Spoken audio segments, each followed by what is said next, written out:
The Sex Pistols and controversy seemed to go hand in hand with one another.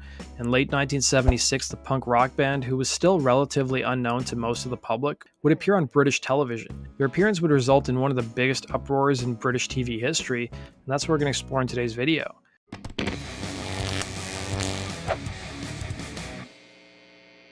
On December 1st, the rock band Queen was set to appear on a program called Today, a regional show on Thames Television. It was a live program, so of course profanity was forbidden.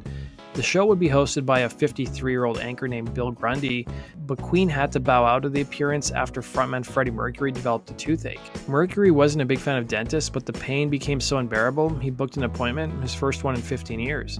The band's label EMI instead offered up a new group they'd signed recently called Sex Pistols.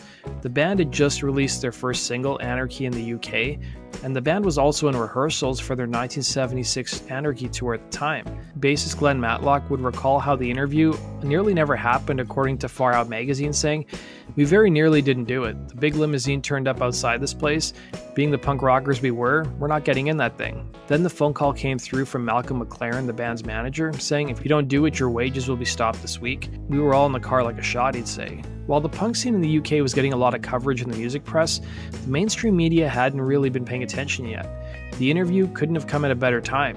In 1976, it wasn't common to hear the F word spoken on TV. In fact, it had only happened twice up until this point, and both instances caught the attention of the British Parliament. The interview was partially fueled by alcohol on the Sex Pistols' part, according to frontman Johnny Rotten, who said, "They made us wait a real long time in what they jokingly called the green room, which was just free drink." Guitarist Steve Jones recalled drinking a lot ahead of the appearance, while bassist Glen Matlock claimed the band didn't drink that much ahead of their appearance on the show. Another thing that may have provoked the profanity-laden interview was Susie Sue, who was on the air with the band that night, and Grundy had apparently been flirtatious with her. It was something the band took note of and called him out. Here's a clip of the interview.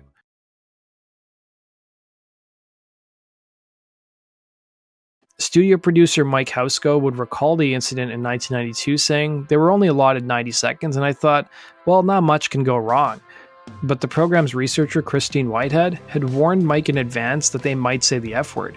Classic Rock magazine would obtain documents from Thames Television about the aftermath of the incident. Mike Housko, who was in charge of the live broadcast, would write a memo after the appearance that revealed that after the interview, the band was taken to the green room where they were harassing studio employees. The studio only had 12 phone lines, which were not enough to handle all the angry phone calls they received from the public after the interview aired. The phone calls that couldn't be handled by the studio's phone system would be redirected to the green room, which the members of the Sex Pistols answered themselves. Unsupervised in the green room, the band launched into more profanity at their angry critics and callers. In the years after the appearance, there were several theories put forward as to what happened. Some pointed the finger at host Bill Grundy for being under the influence, a charge he's long denied.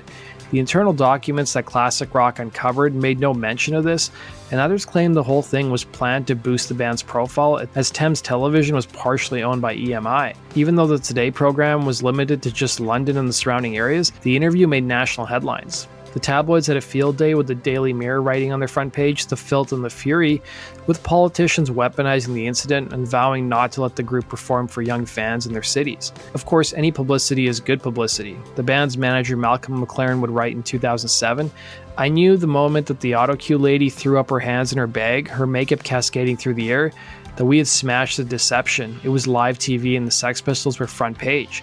But guitarist Steve Jones had a different recollection of McLaren saying that the manager was terrified. So whatever happened to host Bill Grundy? Well, the television station wasn't happy with his behavior, as they blamed him for antagonizing the band. He would be suspended for 2 weeks, with the station's program director Jeremy Isaacs would say that Grundy, and I quote, "made a gross error of judgment, leading to, and I quote, inexcusably sloppy journalism." The Today program would be cancelled several months after the incident, and Grundy would never be seen in primetime TV again. He would pass away in 1993 due to a heart attack.